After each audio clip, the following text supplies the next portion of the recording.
Hi,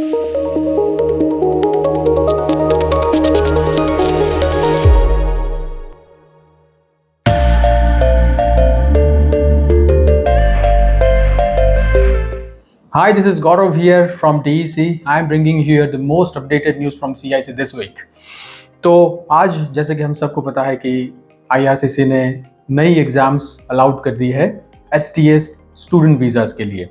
तो मेरे ख्याल से I want to discuss about this move and थोड़ा सा एनालिसिस इसके बारे में कि किस दिशा में IRCC हमें पॉइंट आउट कर रहा है, व्हाट सॉर्ट ऑफ स्टूडेंट्स और स्किल्स के साथ IRCC एक्सपेक्ट करता है कि आने वाले कुछ सालों में एप्लीकेशन करें।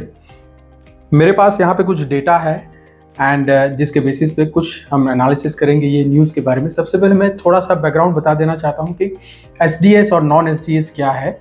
जो प्रिपरेशन ऑलरेडी कर रहे हैं कुछ एग्ज़ाम्स के लिए या फिर एप्लीकेशन के लिए उनको तो खैर पता होगा कि क्या है SDS नॉन SDS, मगर जो भी पहली बार है जो चाहते हैं कि वो कनाडा हाई स्टडीज़ के लिए जाए, तो बेसिकली इसमें दो रूट होते हैं, non SDS and SDS student direct stream और नॉन SDS। ये कुछ ऐसे प्रोग्राम हैं जिसके अंतर्गत SDS प्रोग्राम कई कंट्रीज़ के बच्चों को फास्ट प्रोसेस हो उनकी एप्लीकेशन, जिसके लिए ये SDS प्रोग्राम मेनली 2015 या 16 के बीच में शुरू किया था।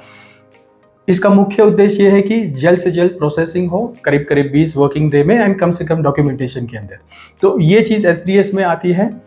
SDS के अंदर एक रिक्वायरमेंट अभी तक रही है कि जो लैंग्वेज रिक्वायरमेंट है एप्लीकेशन जो स्टूडेंट अप्लाई करता है कनाडा के लिए, उसमें सिर्फ IELTS एग्ज़ाम एक्सेप्टेड है।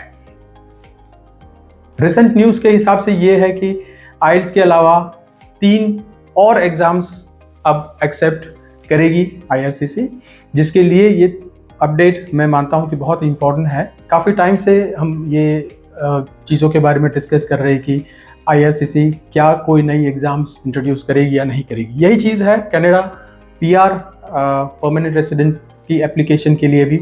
जैसा कि हम सबको पता है कि फरवरी शुरुआत में मेरे ख्याल से IRCC ने अनाउंस कर दिया था PTE core exam they will start accepting right from later to 2023 में। अभी तक नहीं डिसाइड किया है, मतलब डिस्क्लोज नहीं किया है कि कब एग्जैक्टली शुरू होगा, बट PTE कोर एप्लीकेशन के लिए एक्सेप्टेड होगा जल्द से जल्द PR के लिए।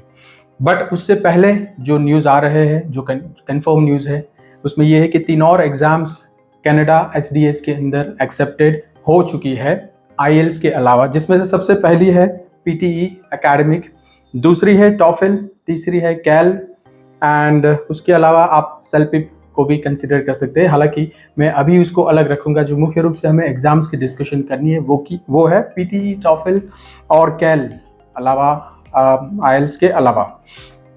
PTE की स्कोर रिक्वायरमेंट है, मतलब चारों जो एग्ज़ाम्स जो है उसकी मिनिमम क्राइटेरियाज के साथ बताए हैं, जिसमें PTE की मिनिमम स्कोर रिक्वायरमेंट लेकर आए हैं 60 स्कोर ओवरऑल। PTE की एग्ज़ाम भी पियर्सन जो बॉडी है वहाँ से ली जाती है। आउट ऑफ 90 स्कोर आपको उसमें लाना होता है, जिसमें कम से कम 60 स्कोर अगर आप है ओवरऑल, तभी आप SDS के लिए अप्लाई कर सकते हैं।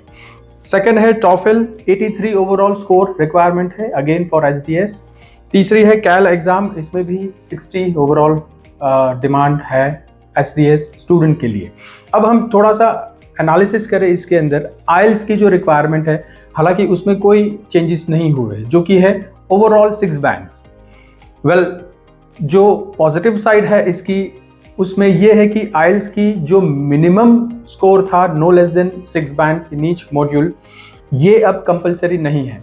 मेरे ख्याल से ये पॉजिटिव है for those who are opting for IELTS exam to go Canada, जिसमें आपको ये एक बेनिफिट है कि अगर आपके किसी 1 या 2 मॉड्यूल में 6 से नीचे है, मगर आपके ओवरऑल स्कोर 6 हो रहे हैं, 6 bands, still you are eligible to apply for Canada students under SDS programme.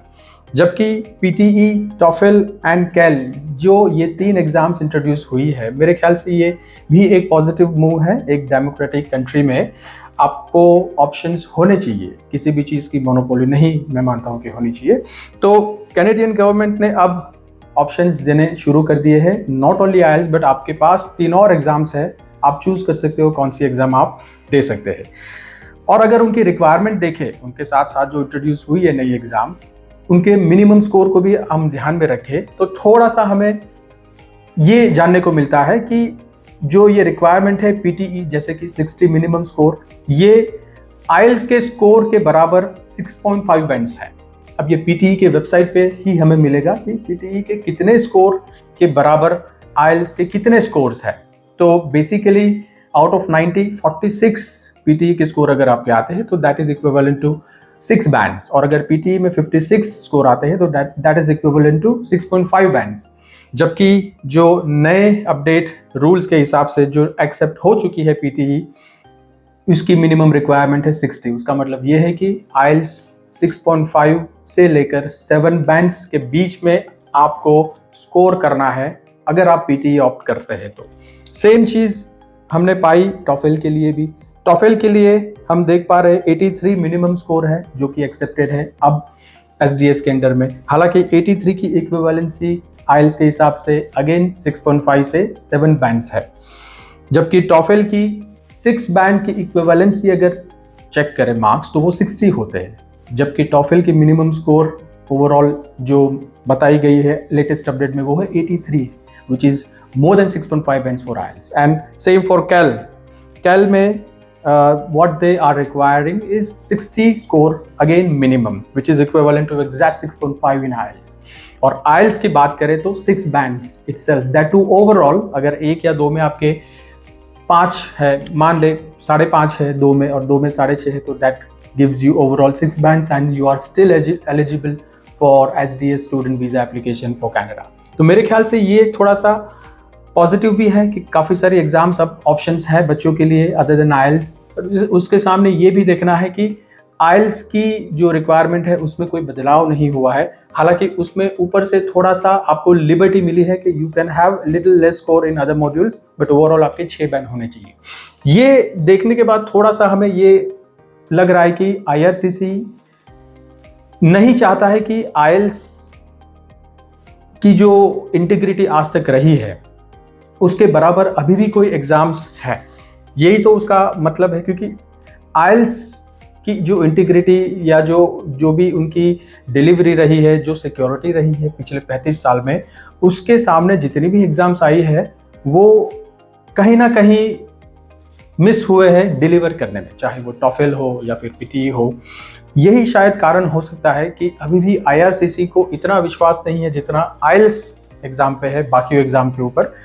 इसीलिए जब आप आइल्स के अलावा बाकी सारी एग्जाम्स ऑप्ट कर रहे हैं अंडर एसडीएस तो उसकी रिक्वायरमेंट थोड़ी ज़्यादा मांग रहे हैं।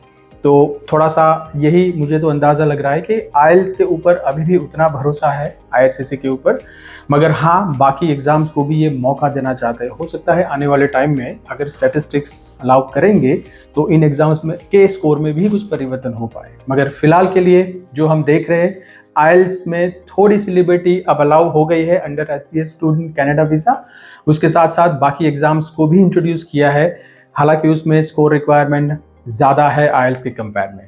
तो ये थी आज की हमारी update. Thank you very much. See you next week with the new latest update. Thank you very much.